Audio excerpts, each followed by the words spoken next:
Despite the extraordinary disruption of the coronavirus pandemic in 2020, all asset classes were broadly higher at the end of the year. The S&P 500 rose 18% and was the best performing stock market index. Most of this return came in the fourth quarter after positive vaccine trial news broke. Although asset classes in aggregate rose higher through the year, there was a large amount of dispersion among various industries. Not surprisingly, with everyone stuck at home, online retail, technology, and home improvement companies did extremely well, while energy, airlines, travel, and cruise companies did poorly. Though stocks were higher in 2020, earnings per share declined rapidly in the first 2 quarters of the year as companies faced higher costs due to coronavirus, which suppressed their margins. Lockdown restrictions and a drop in consumer spending also led to a decline in revenue. With earnings down and prices higher, company valuations have reached levels not seen since the height of the dot-com era. This chart shows the price-to-earnings ratio of the S&P 500 going back to the mid-1990s.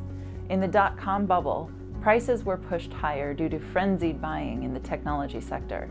Today, inflated valuations can be at least partially explained by the decline in earnings.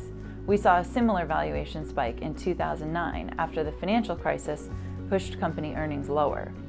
Nevertheless, we believe valuations will have to eventually come down to a more reasonable range, whether from a rise in earnings or a decline in prices. The top companies in the S&P 500, Apple, Microsoft, Facebook, Google, and Amazon, have all done very well, for good reason, since the pandemic hit. As these stocks have risen, the index itself has become more concentrated.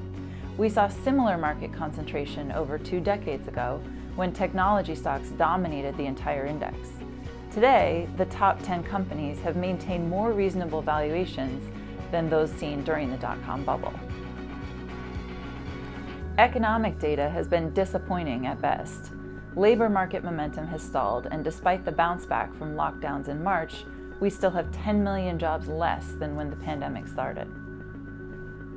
Gross domestic product, or GDP, declined sharply in 2020 and has not yet fully recovered. This is in part due to the fact that 2/3 of GDP is made up of consumer consumption, and millions are still out of work.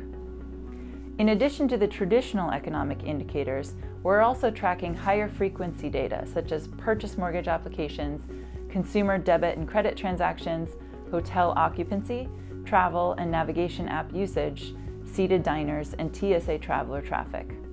Although the housing market remains strong with purchase mortgage applications up 26% over last year, the travel-related indicators have stagnated and are still down 40 to 60% relative to last year. The Federal Reserve brought its target benchmark rate to 0 and has promised to keep it at 0 for the foreseeable future.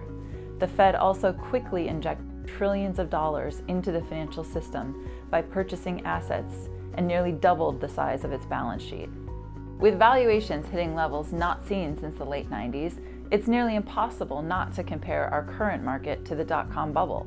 Are we in another valuation bubble? We're seeing signs of frothy behavior. Bitcoin hit over $40,000. Tesla outperformed the S&P by 870% last year. 2020 was a record-setting year for initial public offerings, with 480, more than we saw in 2000. The outperformance of newly publicly traded companies was astonishing in 2020. In 2000, the dot-com bubble eventually burst because the market reached a tipping point and valuations could no longer be sustained given the interest rate environment.